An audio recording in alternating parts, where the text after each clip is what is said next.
Nou, dat kun je prachtig zien aan deze strandpaal. 14 dagen geleden zat hij onder het zand. Dus in 14 dagen tijd is hier 2 meter zand verdwenen. En zij is een paar dagen lien een skipswrak te vast komen troch de erosie. We rieden met het platform Landschapsbeheer te Schelling naar het plak dat de afslag het slimst is. Eerst binnen er nog grutte en hege dunen te zien, maar hoe verder we naar het eerste rieden, hoe meer de erosie zich bewut.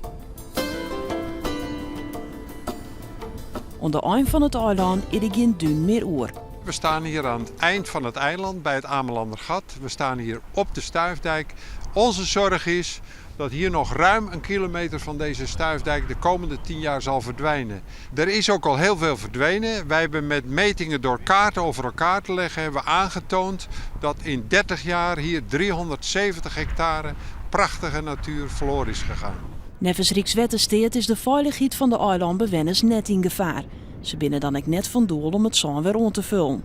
Boppen dat is het beleid de natuur zijn gang in te litten. Zo neemt dynamisch natuurbeheer.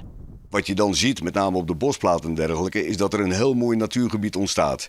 Nou, af en toe wordt er wat van weggehaald en af en toe komt er weer wat bij. En dan zie je juist dat dynamische, dat mooie van dat natuurgebied, dat is ook uniek om te zien, dat blijft wel in stand. Wij zijn van mening dat de afslag hier aan de noordkant definitief is.